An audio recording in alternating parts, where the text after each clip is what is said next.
Hi friends, इस series में मैं और आप मिलके इंडिया की एंशिएंट हिस्ट्री से लेके मॉडर्न हिस्ट्री तक का सफर करेंगे। और आज बात करेंगे भारत की राजधानी दिल्ली की। दिल्ली हमेशा से ही इंडिया का एक पॉलिटिकली इम्पोर्टेंट सेंटर रहा है, चाहे वो एंशिएंट इंडिया की बात हो या फिर मॉडर्न इंडिया की। दिल्ली की पॉलिटिकल हिस्ट्री बहुत ही अनस्टेबल रही है through out the course of history. अगर मिथोलॉजिकली बात की जाए तो दिल्ली महाभारत के पांडवों की राजधानी रह चुकी है, जिसको उस वक्त इंद्रप्रस्थ कहा जाता था। बट हम यहाँ पर हिस्ट्री की बात करेंगे। ईरानियन, पर्शियन, अफगानी, मंगोल्स, राजपूत, मराठास, इन सब लोगों ने दिल्ली पे राज करने की हमेशा चाह रखी है। इस वजह से कभी इन्वेजन हुआ तो कभी लूट हुई, तो कभी दिल्ली के तख्त के लिए सारे रूलर्स की फाइट हुई।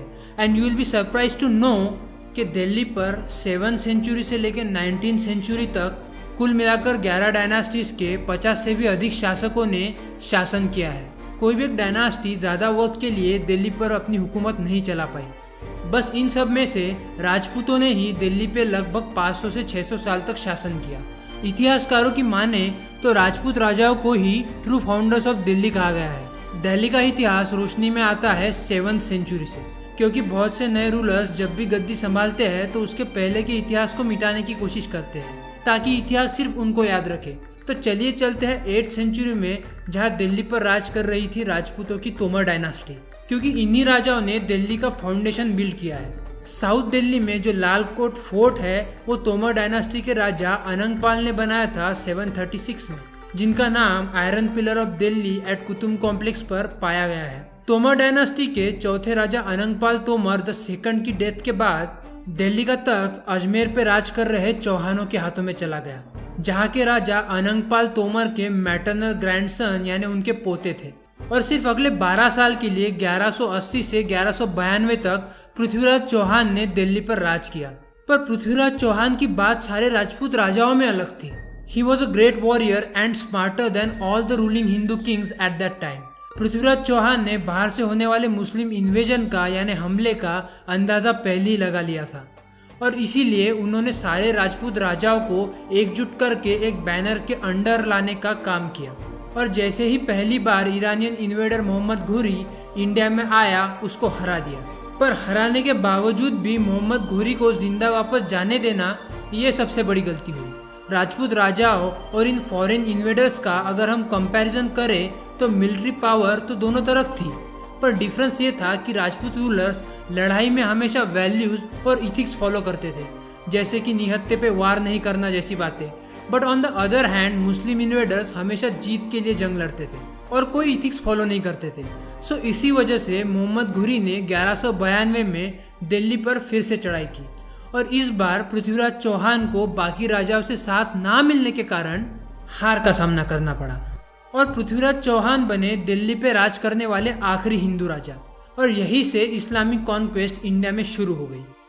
और इसी दौरान दिल्ली में काफ़ी इन्वेजन हुए और बहुत सारी लूट भी हुई। मोहम्मद घुरी ने जीतने के बाद दिल्ली का तख्त उसके गुलाम कुतुबुद्दीन ऐबक के हवाले कर दिया, जो कि सबसे पहले गुलाम था, पर अपने मेहनत से गुलाम से सिपाही और सिपाही से जनरल बना था। इस डायनास्टी को स्लेव डायनास्टी के नाम से जाना जाता है। इसी दौरान ही रजिया सुल्ताना भी 4 साल दिल्ली की सुल्तान बनी। She is known for being the only female ever to rule the Delhi सल्तनत। कुतुब मीनार भी दिल्ली में कुतुबुद्दीन ऐबक की स्लेव डायनास्टी ने बनाया। और जब स्लेव डायनास्टी इंडिया में रूल कर रही थी, तभी नॉर्थ ईस्ट एशिया में Genghis Khan the founder of Mongolian empire की ताकत बढ़ती जा रही थी। पर स्लेव डायनास्टी मंगोलियंस को इंडिया में आने से रोकने में काफी कामयाब रही। पर इस डायनास्टी के तीसरे सुल्तान इल्तुतमिश के मरने के बाद जो भी सुल्तान आए वो सब कमजोर और इनकैपेबल थे दिल्ली सल्तनत के लिए, और इसी वजह से दिल्ली सल्तनत जलालुद्दीन खिलजी के हाथों में चला गया। पर जल्दी ही जलालुद्दीन खिलजी की हत्या कर अलाउद्दीन खिलजी ने दिल्ली सल्तनत पर कब्जा कर लिया। अलाउद्दीन खिलजी को सबसे पावरफुल रूलर्स में से एक माना जाता है। अलाउद्दीन खिलजी दिल्ली सल्तनत को साउदर्न इंडिया में तमिलनाडु के मदुराई तक पहुंचाने में कामयाब रहा। अलाउद्दीन खिलजी ने गुजरात, मेवाड़, मालवा, राठौर, जालोर, वारंगल पे भी कब्जा किया, और उस वक्त इंडिया के व्यापार में भी काफी बढ़ोतरी लाई। फ्री मार्केट पॉलिसी का यूज करके जितनी भी जरूरत की चीजें थी उसका प्राइस कम कर दिया, और साथ ही अलाउद्दीन खिलजी मंगोलों को इंडिया के बाहर रखने में भी कामयाब रहा। पर अलाउद्दीन की मौत के बाद खिलजी डायनास्टी भी ज़्यादा वक्त तक अपने पैरों पर खड़ी नहीं रह पाई और उसके बाद तुगलक डायनास्टी के फाउंडर घियातुद्दीन ने दिल्ली की गद्दी संभाली। तुगलक डायनास्टी के दौरान काफ़ी अच्छा सोशल रिफॉर्म हुआ, पर तुगलकों की सबसे बड़ी नाकामयाबी रही मंगोल इन्वेजन को ना रोक पाना। Timur Lang, the general of Mongol army, Persia, Afghanistan और मुल्तान में जीत हासिल कर इंडिया में सबसे पहले पंजाब में आया, जहां सिख और अहीरों ने उसका जम के मुकाबला किया पर रोकने में नाकामयाब रहे और वहां से उसने दिल्ली पर चढ़ाई की, जहां तुगलकों का सुल्तान दिल्ली को तैमूर के हाथों बर्बाद होने के लिए छोड़कर गुजरात भाग गया। तैमूर ने दिल्ली में हाहाकार मचा दिया। रेप, मर्डर, लूट पूरे 15 दिन तक चलती रही दिल्ली में और पूरे नॉर्दर्न इंडिया में इंडिया से जाते वक्त भी उसने रास्ते में हरिद्वार, कांगड़ा, जम्मू को बर्बाद कर दिया। बड़े पैमाने पे इंडिया की लूट हुई। कहते हैं इसके बाद दिल्ली को अच्छे तरीके से फिर से उभरने के लिए अगले 100 साल लगे। तैमूर लंग जाते जाते खिजर खां को दिल्ली का तख्त सौंप गया और यहाँ से शुरू हुई सईद डायनास्टी। पर आप सबके मन में अब तक सवाल आ रहा होगा कि राज करने के लिए, इन्वेट करने के लिए, लूटने के लिए दिल्ली ही क्यों? सब अफगानी, ईरानी, मंगोलियन क्यों दिल्ली के पीछे पड़े थे? उसके 2 रीजन्स हैं, जियोग्राफिकल लोकेशन ऑफ दिल्ली और दिल्ली से जुड़े हुए रास्ते यानी ट्रेड कनेक्टिंग रूट्स। अगर जियोग्राफिकली आप देखें तो दिल्ली, ये जो इस्लामिक स्टेट्स है, ईरान, अफगानिस्तान, जो उस टाइम मंगोल एम्पायर में हुआ करते थे, ये दिल्ली के पास आते हैं।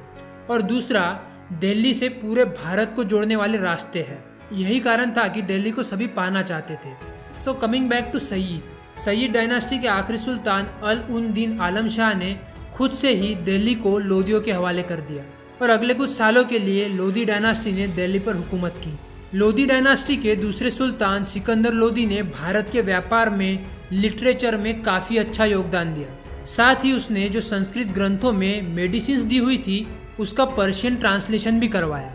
लोदी डायनास्टी के आखिरी सुल्तान इब्राहिम लोदी को मुगलों के बाबर ने हराया। नाउ वेट, अब आप सोच रहे होंगे कि मुगल्स कहाँ से आ गए बीच में? इसके लिए आपको 150 साल पीछे जाना पड़ेगा।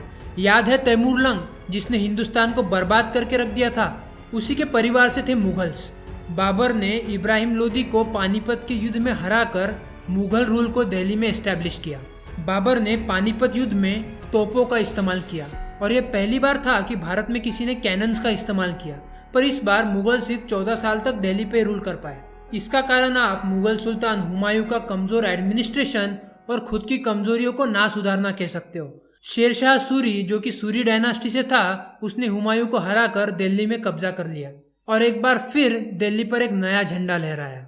शेरशाह सूरी ने दिल्ली के सिविल और मिलिट्री एडमिनिस्ट्रेशन में काफी पॉजिटिव बदलाव लाए और अभी जो इंडिया की करेंसी है रुपया, वो सबसे पहले शेरशाह सूरी ने ही इंट्रोड्यूस की थी। पर दिल्ली पे 5 साल अपनी हुकूमत चलाने के बाद एक्सीडेंटली एक गन पाउडर एक्सप्लोजन में शेरशाह सूरी की मौत हो गई और इसी का फायदा उठाते हुए मुगलों के हुमायूं ने काबुल से आके दिल्ली पर हमला बोल दिया और फिर से एक बार दिल्ली पर मुगलों का झंडा लहराया।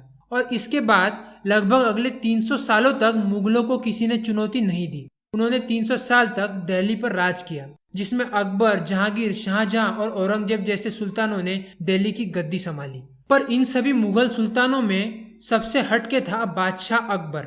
अकबर ने पूरे राजपूतों को हर मुमकिन तरीके से अपने साथ खड़ा कर दिया, उनसे एक अच्छी अलायंस बनाई, उन सबको अलग अलग एडमिनिस्ट्रेशन के हक दिए और सभी को साथ लेके आगे बढ़ा। और अकबर ने एक स्टेबल एम्पायर खड़ा करके पूरे 50 साल तक उसे चलाया। उसके बाद मुगल सुल्तान शाहजहां ने ताजमहल बनाया और जब औरंगजेब ने दिल्ली की गद्दी संभाली तब उसे बहुत मराठा और सिख रिबेलियन का सामना करना पड़ा। मुगलों के वक्त भी बाहरी ताकतों का इंडिया को लूटना बंद नहीं हो पाया। नादिर शाह और अहमद शाह दुर्रानी जैसे पर्शियन और अफगानियों ने नॉर्थ इंडिया में काफी लूट मचाई। इसी वजह से मुगल साम्राज्य का पतन शुरू हुआ। सन 1800 के बाद तो मुगल सुल्तान सिर्फ नाम के रह गए थे। ब्रिटिश ईस्ट इंडिया कंपनी ने कलकत्ता को अपना कैपिटल बना के धीरे धीरे अपना कब्जा कर लिया था इंडिया में। रुकिए, अब आप बोलेंगे कि ये ब्रिटिश अचानक कहाँ से टपक पड़े। इसको जानने के लिए फिर से आपको 200 साल और पीछे जाना पड़ेगा, जब पहली बार 1600 में British east India company Gujarat के सूरत सी पोर्ट पे चाय, ओपियम, नमक, सिल्क के कपड़ों का व्यापार करने के बहाने उतरी थी। और उस वक्त से मुगल सुल्तानों ने और भारतीय शासकों ने इस बात पर ध्यान ही नहीं दिया कि किस तरह ब्रिटिश ईस्ट इंडिया कंपनी पहले इंडिया के व्यापार में और धीरे धीरे इंडिया की राजनीति में शामिल होती गई। ब्रिटिश ईस्ट इंडिया कंपनी ने इंडिया के इंटरनल पॉलिटिक्स का काफी फायदा उठाया। ब्रिटिशों की इंडिया में हुकूमत जमाने के सबसे बड़े दो कारण हैं। एक, भारतीय शासकों में यूनिटी ना होना, और दो, भारतीय प्रशासकों की बेपरवाही। शहीद भगत सिंह ने फांसी पे चढ़ने से पहले अपने खत में लिखा था, यहाँ अंग्रेजों का शासन इसलिए नहीं है क्योंकि ईश्वर ऐसा चाहता है, बल्कि इसलिए है कि उनके पास ताकत है और हम में उसका विरोध करने का साहस नहीं। अंग्रेज ईश्वर की मदद से हमें काबू में नहीं रख रहे, बल्कि वो बंदूकों, गोलियों, पुलिस और सेना के सहारे ऐसा कर रहे हैं, और सबसे ज्यादा हमारी बेपरवाही की वजह से। फिलहाल चलते 1857 के इंडियन रिवॉल्ट में, जहां भारतीयों ने ब्रिटिश ईस्ट इंडिया कंपनी के खिलाफ पहली बार आवाज उठाई।